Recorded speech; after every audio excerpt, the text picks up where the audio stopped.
Hi guys, I'm Alicia Jenkins. So let's start the interview. So what is your name? My name's Eddie Horan. Nice. What content and grade level have you taught? So I've only ever taught, I started teaching at ACCC, and that was before I completed my master's degree, and after I finished my master's, I was teaching at ACCC and Stockton. Most of the time I've been teaching developmental writing classes, but as you know, I've also taught the Writing Tutor Practicum, in which I train writing tutors. And I have also taught an honors course at Stockton, the Global Community, which I'll be doing again next spring. Nice, I didn't know that. How many years have you taught? Uh, Going on 5, this is my 5th year teaching. Have they all been at Stockton or other locations as well? Nope. Like I said, I started at ACCC, Right. and there were a couple of years when I was at both campuses. Okay. So as a teacher, can you describe your personal learning network? Okay. Can you define my personal learning network? So that's any avenue or source of information that inspires your teaching, or any knowledge that you or content that you put into your classes or course schedule or curriculum.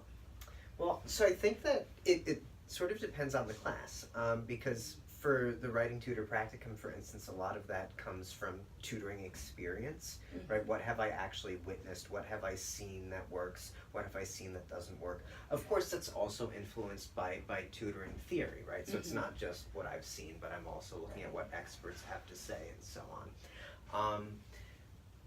Other than that, I do a lot of reading, and which helps me sort of branch out and bring new materials into my classroom. I do a lot of work with, for college writing usually, I use short stories by Langston Hughes. Okay. And because, I mean, Langston Hughes' stories, if you're familiar at all with his work, they're often focusing on issues of race, issues of gender, right, different problems. So I like to use that and then incorporate some theory, like privilege theory or thoughts on gender that help us make sense of those readings. Right. Okay. How has your PLN supported your teaching? In what ways? Well, I think something I should have mentioned for that last question was my colleagues, right? And how they're a big part of how I teach. And how we're constantly sharing ideas, sharing assignments, commenting on each other's assignments, like, why didn't you do this? Or oh, that was smart, maybe I'll adopt something like that. Okay. So I think that to answer this current question, which if I remember was how does my PLN support your teaching? Support my teaching, right? Yeah, is basically in those ways. Nice. Yeah, because it's like good feedback on other people. Exactly. Yeah. And especially, I mean, hey, I've been teaching 5 years, and I think I'm a decent teacher, but you are. Thank you. Oh boy, on tape, and I enjoy what I do, but I'm also aware that hey, with only 5 years under my belt, I still have a lot to learn, and while I've done plenty of things right, I'm sure I've also made my share of mistakes. And so it really helps to be able to learn from people, especially colleagues who have been teaching, for 20, 30 years. Right. Okay, last question. What advice and recommendations would you give to a new teacher entering the teaching profession on what to include in their personal learning network? Well, like I said, I work primarily with first-year developmental students, and I think it's interesting because now, Alicia, you're born 1998, Nine. Okay, so you're part of Gen Z, right? Yes. But you've got some millennial aspects to you too, and I think that in some ways it's silly to divvy up students by generation, but I've definitely seen a marked change in my students from this year, from students when I started teaching. Differences in how they think about college, differences in how they think about their duties as a student, their role as a student. So for new teachers, I would advise to be aware of that, you know, and to know to even understand a little bit about the generation. So I just recently, adapting. you might see on my bookshelf, I was reading about iGen or Gen Z. Yeah. Wow. Wow.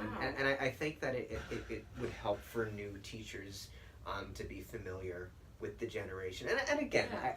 I can't stress this enough that sort of the divvying up of students into generations is in some ways sort of contrived, but in other ways there are trends, you know, that are true there. But at any rate, without sounding like a broken record, hopefully, I you know, I think that it would help for teachers to be aware of that. Nice. Oh, but there was also something about the personal learning network in that too. Yes. Right? So like, what any websites or books that you would be like, you should definitely read up on this or look up on this before you start teaching? I guess sort of along those lines, and this is sort of like a great Stockton tradition, is that it's so using, especially books and using personal interests is important. And going back to that idea of the Stockton tradition, even proposing classes that, hey, you're not like necessarily an expert in this area, but it's something you know you've read about on your own, something perhaps that you've done research on. So don't be afraid to expand that network and visit new things. Recently, I've been reading a lot about democracy and fascism and demagoguery. So we'll see if there are any course proposals that come from that. But I mean, it should. And I'm trained my bachelor's degree is in literature and my master's degree is in American studies. So both of them are more grounded in the humanities. But you know, just to expand that network and explore new topics and avenues. Nice. Okay. Thank you guys.